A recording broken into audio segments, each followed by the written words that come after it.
नमस्कार, आप देख रहे हैं स्वदेश विशेष। मैं हूं आपके साथ प्रशांत पांडे। देश के कई राज्यों में तेजी से बढ़ते कोरोना के ग्राफ ने केंद्र सरकार समेत राज्यों को थोड़ा सा बेचैन, थोड़ा सा परेशान कर रखा है। अस्पतालों में एक बार फिर मरीजों की कतार सामने आई है और वजह वही पुरानी, कोरोना। कुछ समय के लिए मिली राहत के बाद अब कोरोना एक बार फिर वापसी के मूड में नजर आ रहा है। हालांकि एक बार फिर हम बता दें कि हमारा मकसद आपको डराना नहीं है, लेकिन जो आंकड़े सामने आ रहे हैं वो चिंताजनक हैं। और देश में अगर हम पिछले 24 घंटों में कोरोना के आंकड़ों को देखें तो 1000 के करीब केसेस जो हैं केवल 24 घंटे में सामने आए हैं। और सबसे ज्यादा हालात जो हैं वो खराब हैं। पिछली वेव्स में कोरोना के हॉट स्पॉट साबित हुए महाराष्ट्र, गुजरात और केरला में। देश में इस वक्त कोरोना नाम की टेंशन फिर गहराने लगी है। कोरोना संक्रमण के मामलों में तेजी से उछाल ने केंद्र समेत राज्य सरकारों के माथे पर थोड़ी बहुत चिंता की लकीरें ला दी हैं। और यही वजह है कि लगातार बैठकों का दौर चल रहा है। लगातार हर तरह की जो निगरानी है वो फिलहाल रखी जा रही है। और जो ये वेरिएंट है नया, इस पर भी माथापच्ची चल रही है। केंद्र समेत तमाम राज्य सरकारें अलर्ट मोड पर आ चुकी हैं। बैठकों का दौर लगातार जारी है और वजह है कोरोना का, ये जो सिर उठाता हुआ कोरोना है जिसके केसेस सामने आ रहे हैं, उसका वक्त पर ही खात्मा कर देना, पहले से ही एहतियात बरतना। स्वदेश विशेष की शुरुआत इन्हीं सवालों के साथ हम करेंगे कि आखिर चेहरों पर मास्क क्या एक बार फिर लौटने की नौबत आ चुकी है? क्या एक बार फिर कोरोना वापसी करता नजर आ रहा है? इस बार क्या इन्फेक्शन के संकेत मिल रहे हैं? और जिस तेजी के साथ कोरोना संक्रमण के मामलों में अभी ताजा उछाल देखने को मिल रहा है, ऐसे में अस्पताल और प्रशासन किस तरह की तैयारियों के साथ मुस्तैद हैं और दवाओं के इस्तेमाल में हमें किस तरह की सावधानी बरतनी होगी? करीब 2 सालों तक कोरोना की मार झेलने के बाद एक बार फिर इस बहरूपी आफत ने जंग के लिए हम कितनी तैयारी कर चुके हैं? तो इन तमाम सवालों पर हम चर्चा करेंगे और आपको ताज़ा हालात भी बताएंगे कि आखिर किस तरह की तैयारी जो है वो एडमिनिस्ट्रेशन की तरफ चल रही है। और इस पर चर्चा के लिए हमारे साथ 2 बेहद खास मेहमान जुड़ चुके हैं। हमारे साथ हैं डॉक्टर ईश्वर गिलाड़ा साहब, सेक्रेटरी जनरल हैं ऑर्गेनाइज्ड मेडिसिन एकेडमी गिल्ड ओमेक से। बहुत बहुत स्वागत डॉक्टर ईश्वर आपका। इसके साथ ही डॉक्टर गौतम भंसाली हैं, मेंबर हैं कोविड टास्क फोर्स से और पिछले कई वेव्स में बहुत ही एफिशिएंटली इनकी पूरी टीम ने बहुत ही बेहतर तरीके से मैनेजमेंट किया और एक अनुभव जो है वो इस बार हर जब लहर आती है तो एक काम आता है। फिलहाल क्या ताज़ा हालात हैं ये हम जानने की कोशिश करेंगे। सबसे पहले डॉक्टर गौतम आपके पास आना चाहेंगे। बहुत बहुत वेलकम है आपका एक बार फिर से ईटी नाउ स्वदेश में। ज़रा बताएं, हम देख रहे हैं कि चाहे सेंटर हो चाहे स्टेट लेवल पर हम देख रहे हैं कि बहुत माथापच्ची चल रही है। हम ये ज़रूर कहेंगे अपने दर्शकों को और आम जनता को कि वाकई पैनिक की कोई आवश्यकता नहीं है, क्योंकि ये जो सर्ज है वो फिलहाल सर्ज मामूली नजर आ रहा है, लेकिन ये हमें मानना होगा कि सर्ज तो है, उछाल तो नजर आ रहा है। ऐसे में इसे डिफाइन किस तरह से किया जाएगा? ताजा जो माथापच्ची चल रही है, जो मंथन चल रहा है, वो किन किन मोर्चों पर चल रहा है? जी, विक्रांत, सबसे पहले तो मैं आपके चैनल के माध्यम से आपको बहुत-बहुत धन्यवाद देना चाहता हूँ कि आप एक इतना पैनिक सिचुएशन नहीं रखते हुए अवेयरनेस टाइप का एक प्रोग्राम रख रहे हैं आपके चैनल के माध्यम से कोविड वॉरियर और कोविड के लोगों की और पेशेंट्स के लिए भी, पेशेंट के हित के लिए। दूसरा, आपके चैनल के माध्यम से एक बात और मैं कहना चाहता हूँ, आज राजस्थान में राइट टू हेल्थ बिल को लेकर के बहुत हंगामा हो रहा है। डॉक्टर्स के ऊपर काफ़ी लाठियाँ बरसाई जा रही है, बड़े तकलीफें दी जा रही है। जो एक बिल का विरोध कर रहे हैं डॉक्टर्स लोग मिलकर सारा वहाँ राजस्थान के अंदर, जिसके बारे में सरकार की थोड़ी कार्रवाई अनुचित वे में है, तो उसकी हम लोग डॉक्टर समुदाय मिलकर कड़ी भर्त्सना करते हैं। उसमें काफ़ी डॉक्टर हमारे वो है जो कोविड वॉरियर है, जिन्होंने कोविड में काम किया था, अभी भी करना चाह रहे हैं। लेकिन जिस तरह से वो राइट टू हेल्थ एक एक्ट लेके आ रहे हैं, बिल लेके आ रहे हैं, जो डॉक्टर्स के लिए बहुत तकलीफदायक है, डॉक्टर्स के अलावा पेशेंट्स के लिए भी बहुत ही तकलीफदायक है। अभी रही बात कोविड की, कोविड को लेके यस, जैसे मैंने पहले भी कहा था कि वेव नहीं है, सर्ज थोड़ी बहुत आ सकती है, नंबर ऑफ केसेस बढ़ सकते हैं। जैसे पिछले हफ्ते हमने देखा था 500 का आंकड़ा क्रॉस हुआ था, अभी 1000 का आंकड़ा क्रॉस हुआ था।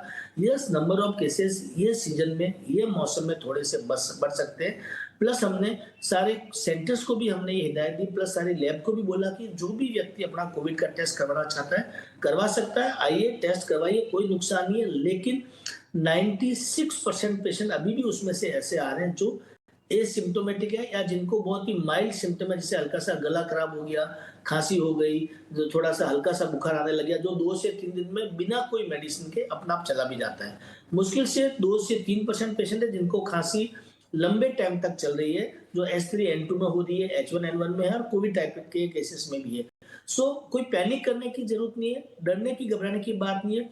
इस तरह की सीजनल बीमारियों के लिए हम लोग पहले से अवेयर हैं, और हमारी कंट्री में अगर देखा जाए तो ये तरह की बीमारियां, इस तरह की सीजनल चीजें सालों से, कोई कोविड की वजह से नहीं है या कोविड के कारण या वैक्सीन या उसकी वजह से अभी नहीं आई है। ये चीजें बहुत ही सालों से अगर देखा जाए तो हर सीजन में इस तरह का एक सीजनल फ्लू जिसे कहते हैं वो उस तरह का हो रहा है। कोई पैनिक होने की, घबराने की जरूरत नहीं है। नंबर थोड़े से और बढ़ सकते हैं, अभी 1000, 1500, 2000, 5000 भी आ सकते हैं, बट इसको हम लोग एक सर्च कहेंगे।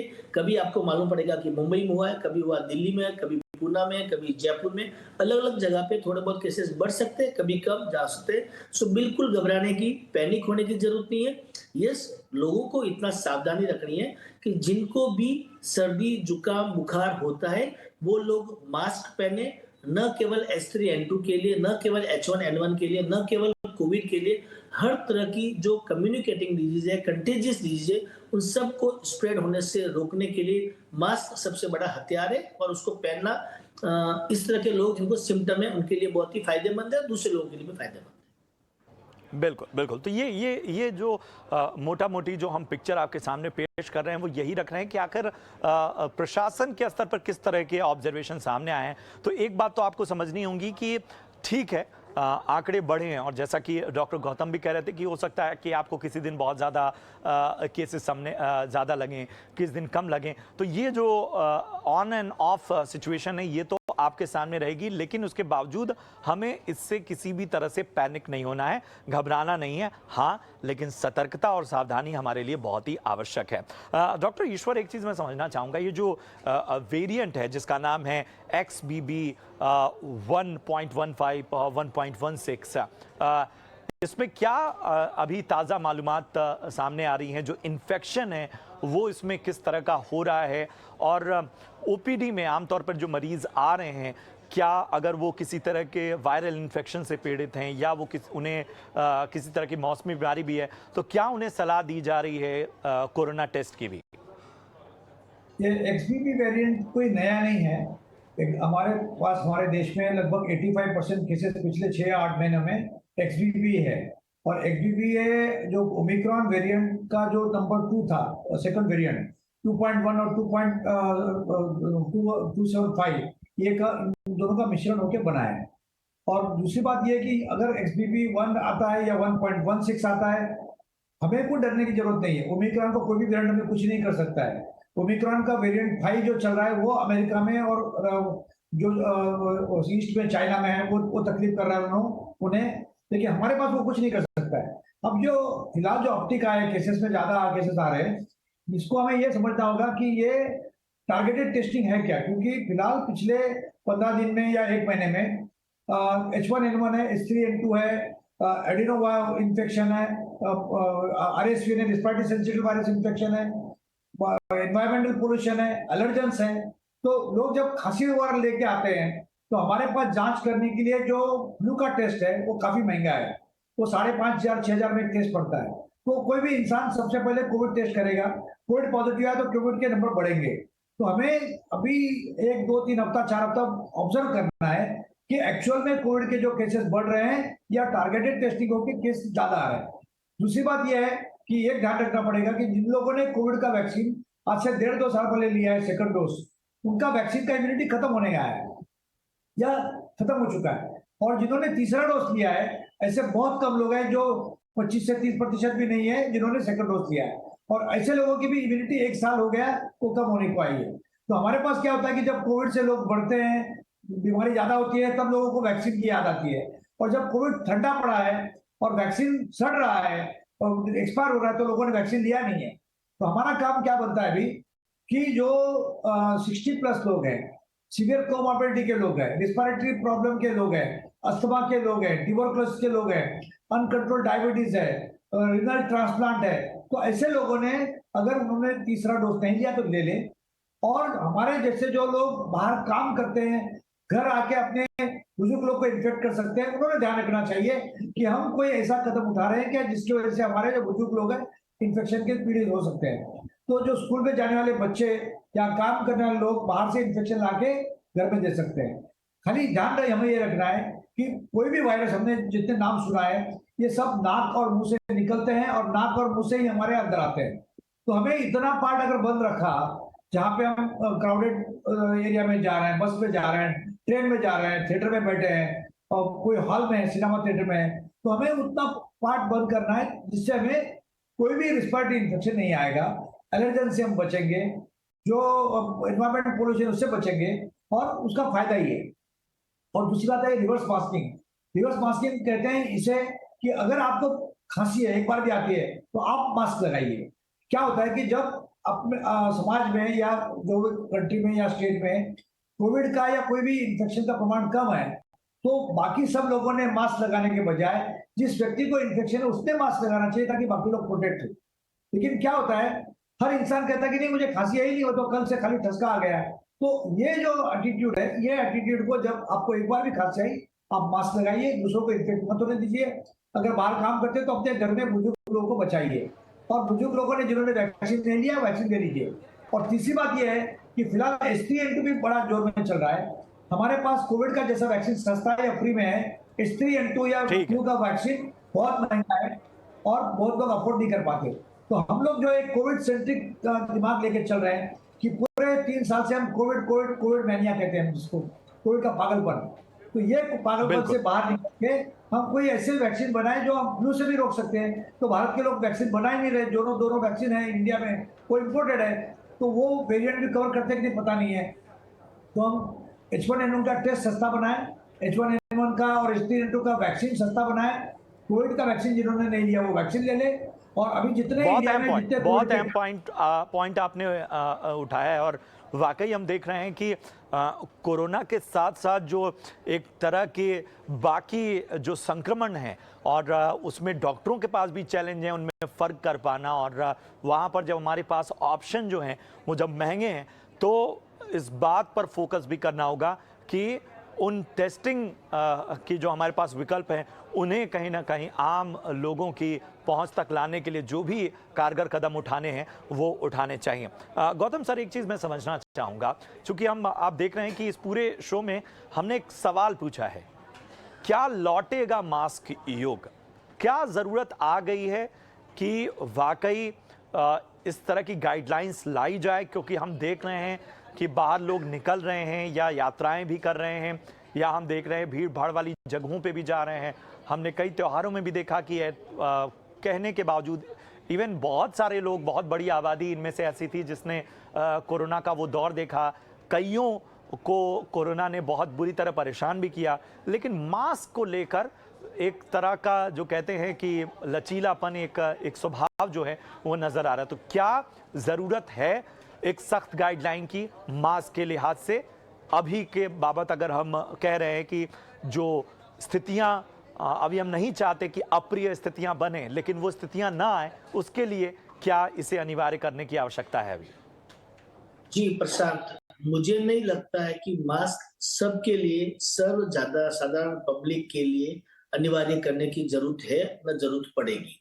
यस, जो कोविड किस तरह से फैलता है या कोई भी कम्युनिकेबल डिजीज, चाहे वो टीबी हो, चाहे वो H1N1 हो, चाहे H3N2 या कोई भी तरह का वेरिएंट हो, कोई भी तरह का जो वायरल इन्फेक्शन जो कम्युनिकेबल डिजीज में आता है, वो कैसे फैलता है इसके बारे में पब्लिक को सबको पता है। जिनको, इसीलिए हम लोग बार बार बोल रहे हैं कि जिन लोगों को खांसी होती है, जिन लोगों को कफ आता है, जिन लोगों को रनिंग नोज हो रहा है, जिनको बहुत हाई ग्रेड फीवर हो रहा है, उनको खुद ही मास्क पहन लेना चाहिए ताकि वो बीमारी आगे नहीं फैले। और 1 से 2, 2 से 1 हम लोग ब्रेक द चेन, वो हम लोग जो एक बार लेकर के आए थे कि हमको जो ये चेन चल रही है उसको तोड़ना है, ब्रेक द चेन को अचीव करना है कि ताकि आगे से आगे फैलता नहीं जाए। इसके लिए मास्क पहले लगाया था, लेकिन अभी जिनको सिर्फ सर्दी जुकाम बुखार है उनको खुद ही मास्क लगा लेना चाहिए।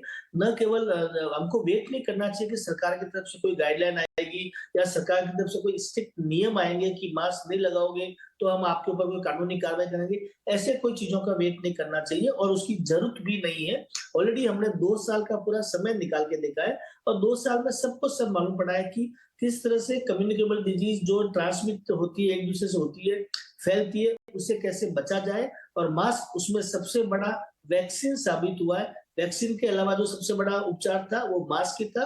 इसलिए मास्क अनिवार्य करने की मुझे नहीं लगता जरूरत पड़ेगी। यस, जिनको सर्दी जुकाम बुखार होता है उनको मास्क पहनना चाहिए, स्वतः मास्क का धारण करना चाहिए, वो एक सबसे बड़ा उपाय रहेगा। बिल्कुल, बिल्कुल। तो ये आपकी एक तरह की बड़ी जिम्मेदारी है कि मास्क जो है वो फिलहाल सरकार या एडमिनिस्ट्रेशन किसी भी तरह से इसे अनिवार्य करने के संकेत नहीं दे रहा है और डॉक्टर भंसाली भी कह रहे हैं कि इस तरह की फिलहाल तो ज़रूरत नज़र नहीं आ रही, लेकिन इसका मतलब ये नहीं कि ज़रूरत को एक तरह से आप पर अनिवार्य नहीं किया जा रहा है या आप पे किसी नियम को बहुत ज़्यादा कड़ाई से उसे पालन करने के लिए नहीं कहा जा रहा है। तो यहाँ पर आपकी जिम्मेदारी ज़्यादा बढ़ जाती है आपको, इसीलिए हमने कहा लौटेगा मास्क युग। ये मास्क युग लौटे नहीं, इसलिए ज़रूरी है कि हम अपनी जिम्मेदारी समझते हुए जहाँ जहाँ ज़रूरी है भीड़ भाड़ वाले इलाके में या हम जहाँ बहुत ज़्यादा हमारा एक्सपोजर बढ़ रहा है या हमें थोड़ा बहुत भी हमें लग रहा है कि हमारा सोर थ्रोट है, हमें थोड़ी सी ज़ुकाम सर्दी है, तो हम अपने से एहतियात बरतते हुए कम से कम मास्क का इस्तेमाल करें, साफ़ सफाई का ध्यान रखें, सैनिटाइजर का इस्तेमाल करें। डॉक्टर, एक चीज़ मैं आपसे समझना चाहूँगा, जो सबसे बड़ी बात है डॉक्टर ईश्वर की, कोविड के दौर में हमने देखा कि वक्त वक्त पे मेडिकल जो प्रोटोकॉल्स थे वो बदलते रहे और उस हिसाब से लोगों को इलाज दिया जाता रहा। अभी वाले हम दौर में देख रहे हैं और मैं से कई लोगों को जानता हूं जिन्होंने पिछले दौर में भी, ओमिक्रॉन के दौर में भी, चूंकि जब हमने देखा कि डेल्टा वेरिएंट आया या फर्स्ट वेव जब आई तो लोगों का दवाइयों से एक्सपोजर बहुत बढ़ गया था। अब लोगों को दवाइयों के बारे में जानकारी हो चुकी है, लोगों को पता है डोलो 650, पैरासीटामॉल, एजिथ्रोमाइसिन, लोगों को मल्टीविटामिन्स के बारे में पता है। क्या जो एक सेल्फ मेडिकेशन की प्रैक्टिस बन गई है इसे रोके जाने की आवश्यकता है? ऐसे लोगों को क्या सलाह होगी और इसे कैसे रोका जाए? आपने एक बहुत अच्छा सवाल किया है कि लोग जो सेल्फ मेडिकेशन करते हैं या कोई डॉक्टर भी एंटीबायोटिक देते हैं, ये वायरस का डिसीज है, इस पर कोई एंटीबायोटिक काम नहीं करता है। तो आप जो एंटीबायोटिक के नाम सुना रहे हैं वो सुनाने से लोग अपने आप एंटीबायोटिक लेना चालू करते हैं। उसका प्रॉब्लम ये होता है कि एक बहुत बड़ा एपिडेमिक आने वाला है, उसको कहते हैं एंटी माइक्रोबियल रेजिस्टेंस, कि जो एंटीबायोटिक आपको जब काम करना है तब काम नहीं करेगी, क्योंकि लोगों ने ऐसे ही मूंगफली जैसा एंटीबायोटिक खाया है। दूसरी बात यह है कि कोविड हमारे पास से जाने के लिए नहीं आया, हमारे साथ रहने को आया है। तो जब रहने को आया है तो हमें उसके साथ साठ गांठ करके रहना है। तो कोविड एक फ्लू जैसा ही रहेगा, जैसा बाकी फ्लू है, उसी ढंग का सीजनल फ्लू है, इन्फ्लुएंजा ए है, इन्फ्लुएंजा बी है, तो कोविड भी एक कोविड फ्लू बन के रह जाएगा। और तीसरी चीज यह है कि हर समय आपको हर चीज की दवाई लेने की जरूरत नहीं होती है, उसका एक लिमिटेड पीरियड होता है, 3 से 7 दिन में ठीक होता है और उतना टाइम आप उसको दीजिए। खाली हमें क्या देखना है कि उसके वजह से आपको ऑक्सीजन की जरूरत पड़ती है, आपको बेड की जरूरत पड़ती है, आपको आईसीयू की जरूरत पड़ती है, आपको वेंटिलेटर की जरूरत पड़ती है, और ये नहीं पड़ती है तो ऐसे 1000, 2000, 5000 केसेस आएंगे, उससे हमें डरने की जरूरत नहीं है। हमें सिर्फ उन लोगों को आगाह करना है जो इसके ज्यादा शिकार हो सकते हैं और मर सकते हैं, बीमार हो सकते हैं, तो उनको छोड़ के बाकी हर किसी को ये कोविड आके आएगा, हर साल भी आएगा, कुछ भी डरने की जरूरत नहीं है। और कोई प्रकार का मैंडेट आप लाने की कोशिश मत कीजिए, और लाए तो भी कोई इस्तेमाल नहीं करेगा, क्योंकि लोग अब थक चुके हैं ऐसे मैंडेट से। खाली लोगों को ये बताना है, जैसा डॉक्टर बंसाली ने बताया, आपको अगर कोई भी सिम्टम है, नाक बह रहा है, थोड़ी खांसी है, गले में खराश है, आप मास्क लगा लीजिए ताकि लोग बच सके। और लोगों का छोड़िए, अपने घर वालों को बचाइए, अपने घर में जो बुजुर्ग लोग हैं उनको बचाइए। तो हर बार को हम जब लोगों को बचाने की कोशिश करते हैं तो लोगों को लगता है भाई क्यों बचाओ, तो आप अपने परिवार वालों को तो बचाएंगे। तो इतना अगर हम करते हैं तो बड़ा जीत होगा। और फिलहाल जो प्रॉब्लम चल रहा है ये KKTTMG, ये 6 स्टेट में चल रहा है, केरला, कर्नाटका, तमिलनाडु, तेलंगाना, महाराष्ट्र और गुजरात। बाकी नॉर्थ में ये ज्यादा प्रॉब्लम नहीं है। तो फिलहाल हो सकता है कि जो सीजनल चेंज आ रहा है, हम अभी धूप काले में प्रवेश कर रहे हैं, उसकी वजह से हो सकता है, या वायरस का रीएक्टिवेशन हो सकता है।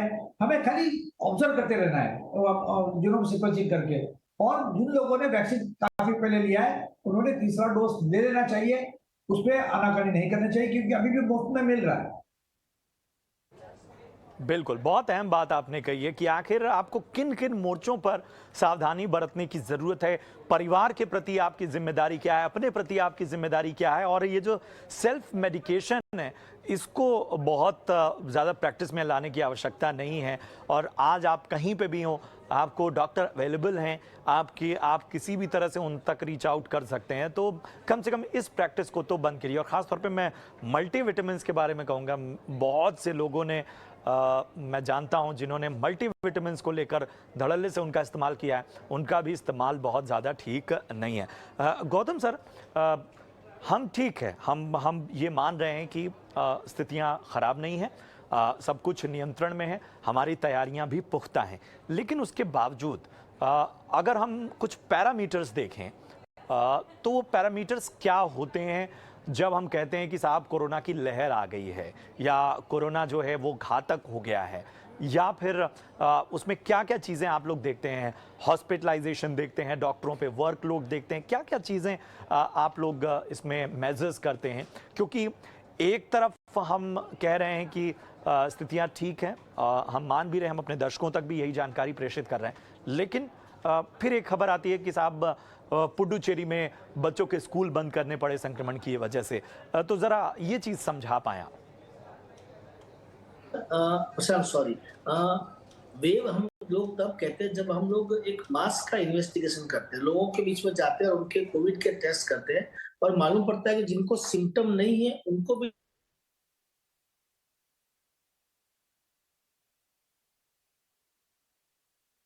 तकनीकी खामी है जिससे जी तब कोई लग रहा है कि वेव चल, आज 500 केस आए, कल 1000 आए, परसों 2000 आए, मल्टीप्लाई हो रहे हैं लगातार, एक से बढ़कर एक के मल्टीपल हो जाए, तब हम कहेंगे कि यस धड़ल्ले से एक हफ्ते के अंदर आपका 200-400% केसेस बढ़ गए, तो हम कहेंगे कि सडनली वेव आई है, एक तूफान आ रहा है, एक सुनामी टाइप आ रहा है। अगर वैसा नहीं है, और अगर आज 500 आए, कल 600 आए, परसों 400 आए, फिर 200 आए, इसको वेव नहीं कहते, इसको सर्ज कहते हैं। दूसरा, उसमें सिम्टम देखे जाते हैं, माइल्ड है, मॉडरेट है या सीवियर है। अगर सिम्टम सीवियर है तो हम लोग, सिम्टम सीवियर का मतलब होता है कि खांसी बहुत ज्यादा बढ़ जाए, लोगों का सांस बहुत ज्यादा फूलने लग जाए, ऑक्सीजन का सैचुरेशन लेवल काफी डीप होने लग जाए, खड़ा नहीं रह सकता पेशेंट, लेट नहीं पाता है, हॉस्पिटलाइजेशन की बहुत सडनली जरूरत पड़ जाती है, तब उसको एक तरह से वेव कहा जाता है कि यस हॉस्पिटलाइजेशन की जरूरत पड़ी है, सडनली ऑक्सीजन की जरूरत पड़ी है, आपको स्टेरॉइड और इंजेक्शन और एंटीबायोटिक सब एक साथ देने की जरूरत पड़ रही है, तब वो एक तरह का वेव होता है जो खराब वेव कहलाती है, जो सुनामी और तूफान की तरह आती है, जो एक खतरा होता है जिसके कोई भी चांसेस हमारी कंट्री में एटलीस्ट अभी कहीं भी तरह से नहीं दिख रहे हैं।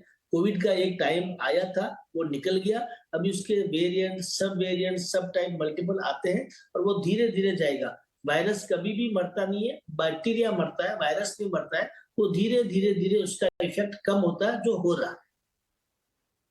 बिल्कुल बिल्कुल, तो बहुत ही बेहतर तरीके से ये समझना इसलिए आवश्यकता क्योंकि हमारे दर्शक भी समझ पाएं कि वो स्थितियां कब होती हैं जब हम लहर की बात करते हैं, या हम कहते हैं कि अब जो स्थितियां हैं वो बहुत ज़्यादा चिंताजनक है। तो ये वो स्थितियां हैं, फिलहाल आपको डरने की या पैनिक होने की आवश्यकता नहीं, क्योंकि इनमें से किसी भी टिक मार्क को फिलहाल की स्थितियां जो हैं वो मैच नहीं करती हैं। बहुत बहुत शुक्रिया करेंगे डॉक्टर गौतम भंसाली, डॉक्टर ईश्वर, आप दोनों का बहुत ही शानदार तरीके से आपके इनसाइट्स जो हैं वो हमारे काम आए, हमारे दर्शकों के काम आए। और कोशिश यही थी, जो क्वेश्चन मार्क हमने रखा, क्या लौटेगा मास्क?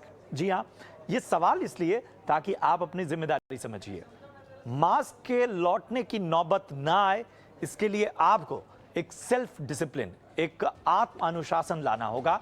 आप कहीं पे भी जहां आपका एक्सपोजर बढ़ रहा है, जहां भीड़ भाड़ वाले इलाकों में हैं, वहां पर एहतियातन पहनिए और कोशिश कीजिए कि आपकी वजह से अगर आपको किसी तरह का इन्फेक्शन है, आपको किसी तरह की सर्दी जुकाम खांसी इस तरह के सिम्टम आ रहे हैं, तो आप कोशिश करिए कि आपका संक्रमण लोगों तक ना फैले। अगर आपने वैक्सीन का जो बूस्टर डोज है और उसकी जो पिछली मियाद है उसको पार कर लिया है, तो कोशिश कीजिए कि आप को जल्द से जल्द वो वैक्सीन लगे।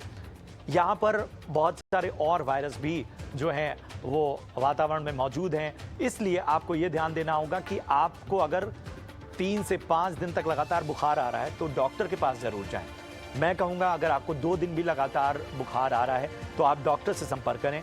सेल्फ मेडिकेशन घातक हो सकता है। मल्टीविटामिन का सेवन भी बिना डॉक्टर की सलाह के ना करें। जड़ी बूटी, औषधि, ये सारी चीज़ों के बारे में बिना जानकार और विशेषज्ञों के बिना आपको इन्हें लेना आपके लिए नुकसानदेह हो सकता है। फिलहाल इस चर्चा में इतना ही। दीजिए इजाजत। आप देखते रहिए ईटीना स्वदेश। नमस्कार।